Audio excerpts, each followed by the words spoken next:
It's in my roots to work as hard as I do. Been on the money train looking for more better blues. Them school days, no class act, I was breaking all the rules. Life's a boomerang and I had nothing to lose. Another boy in the hood is how it come across. I feel like Dr. Doolittle, but the money talks.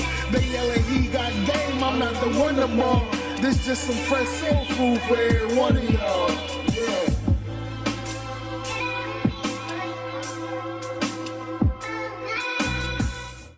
Yo, welcome back for another episode of Cornbread Movie Review. Hey, we got a goodie today, man. Make sure y'all like and subscribe to the channel, please. We got a lot to unpack today, buddy. Woo, go Colts, man. We'll see how the season go. But if you're new to the channel, I usually do movie reviews, TV shows, top fives, sprinkle in some other stuff. With cornbread, story times, things like that. But you see the title. You see what we're going to unpack today.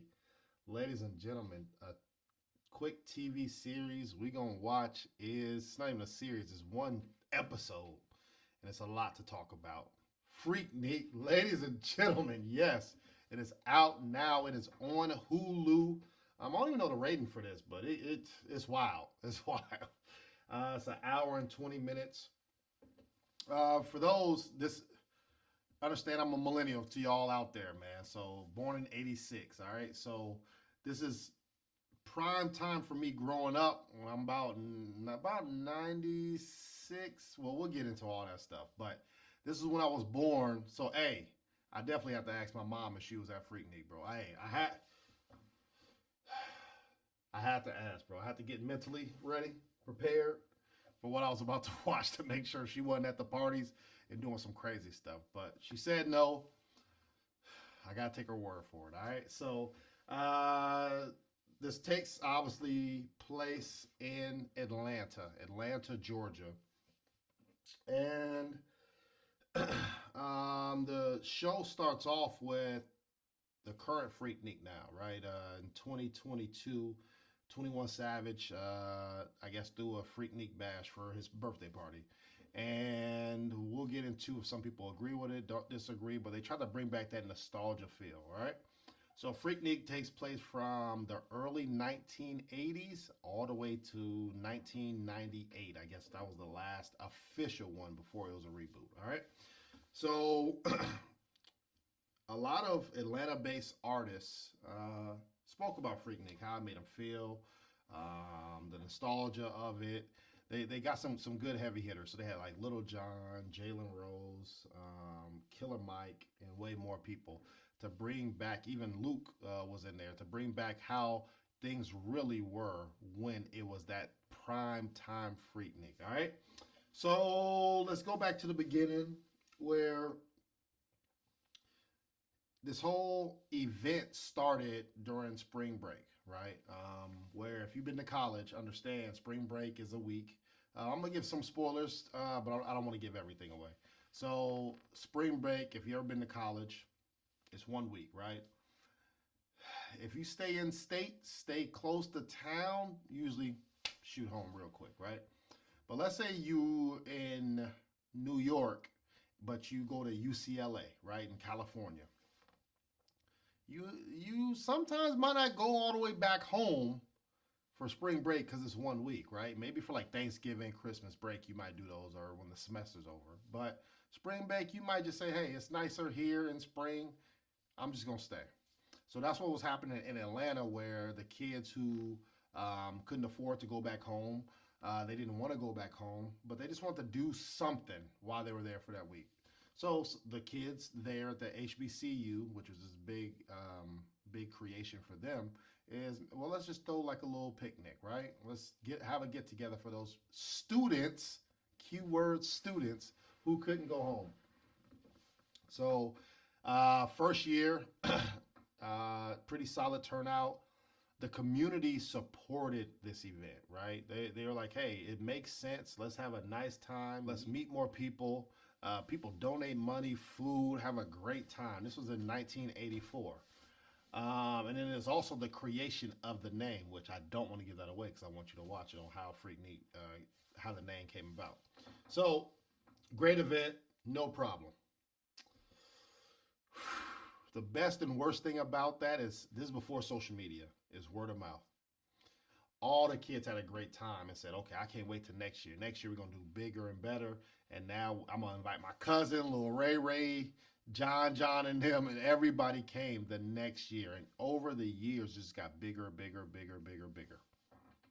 And then simultaneously, as Freaknik is getting bigger, something that's driving the popularity is black film is being shot and TV shows are being shot at the same time and putting more light on HBCUs, black family, black wealth, black culture.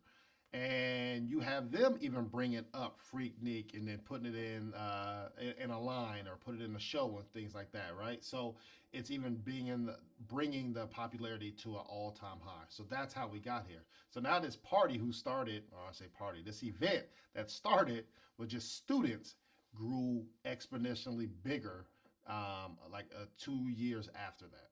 So as time is progressing, you're starting to see that students during the week of Freaknik, right, their spring break, people are driving there, bro. They ain't flying. First off, it's expensive to fly, but it's like, why financially does that make sense? These are college students. Once again, most or the majority of them. Man, I can get about 8 of my guys, rent an RV, rent a truck, or already got a car. We can all pack in. Everybody just chip in for gas. We ain't gonna find a hotel. We gonna find somebody to stay with or sleep in the car, but a lot cheaper, right? I can spend $50 for the weekend. That's a lot better than trying to find a flight and find a hotel. So a lot of cars drove into Atlanta, which obviously that's the beginning of when this traffic started to get bad too. So it started to gridlock Atlanta. But it was more of a fashion show for cars and your outfit. Like I said, it was the culture at the time. Apparently, there was a fake rim shop that was there where people would go get their cars, or they'll bring their cars and get the rims. But apparently, they didn't get rims, but they was making rap music and probably trapping out the back or something like that. It was like a front, but that was pretty cool to learn about that because I didn't hear about that. But let's get to the nitty gritty, bro. Let's get to it where I think it's in 1993 things start to get wild. Think about that. We're only 9 years into this successful event, right? And this to me started the freak part where this is, man, prime. This is no BBLs. This is prime. What you got, they showing it, right? This is the thicker the better, as you can see. And it started to get real. People wearing the females wearing the shorter shorts, right? The Daisy Dukes, the coochie cutters that they used to call them. And being natural was a thing, which was the positive thing back in the day. Right now, it's all plastic Barbie stuff, right? But back then, it was whatever you saw, that was real.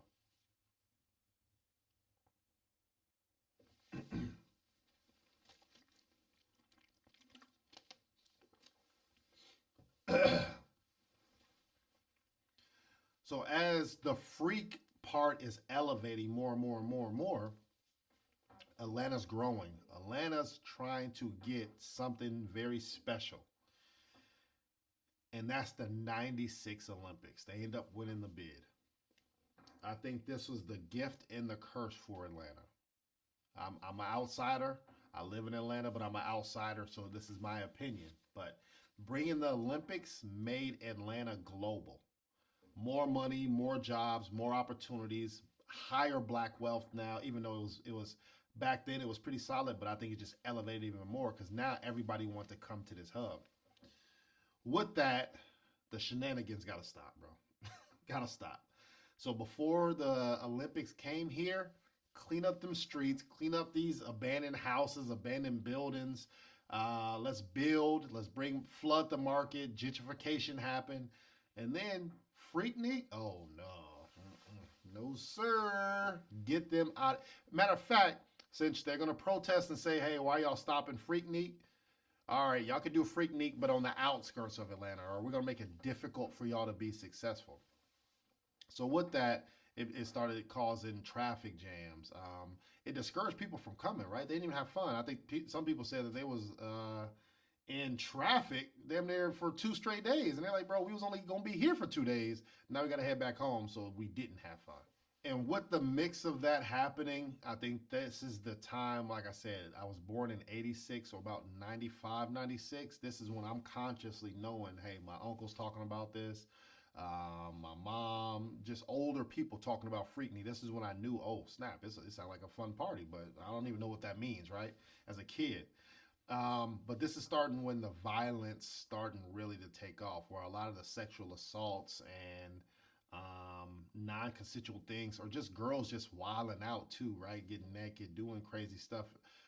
It used to be kind of like out of sight, out of mind, or everybody understood it was a party, but it's a cool party. Ain't no Diddy party, right? It's a cool, or maybe the Diddy party's fun. I don't know, but it's a cool party. But I think things started to get violent, and that's where it turned for the worst. I guess the lady Stacy Lloyd. Hearing her story was very heartbreaking, man. That somebody can be put in that position, especially sticking up for somebody, and then just humiliated like that, and then didn't get an apology or anything. So, my heart goes out to her and her family and that story as well. So present day, they're started Freaknik again. This is why sometimes us as a culture, sometimes we don't know the rules, or we don't think that we have enough money, or we think it's a long enough time to get the rules. And what I mean by that is ownership, right? Trademarking. This is where, hey, I own Cornbread Movie Review. I'm 50% owner of A Square Podcast, right? These are trademarked companies that I have and that nobody can take, and then I can do whatever I want, right? I can sell it. I can remaster it. I can mix it up, do whatever I want. It's mine on the books, right? And so I guess Freaknik was trademarked by somebody else who's not a non-creator. So the old heads really like, hey, it's not the same feel. First off, you stole the name, but then this other person's like, no, I'm trying to bring back a cultural thing to Atlanta and a good time for minorities to have a great and a safe place to build. So I understand both sides, but what y'all think? When y'all at Freaknik, let me know. If your parents was in the video, let me know. Or if you remember, like I said, with me, I wasn't old enough to go, but I definitely would have been there if I was old enough. So make sure y'all like and subscribe to the channel, Cornbread Movie Review, A Square Podcast. I'm Cornbread 1016. I'll be back next week as always, man. Holla at your boy. Peace.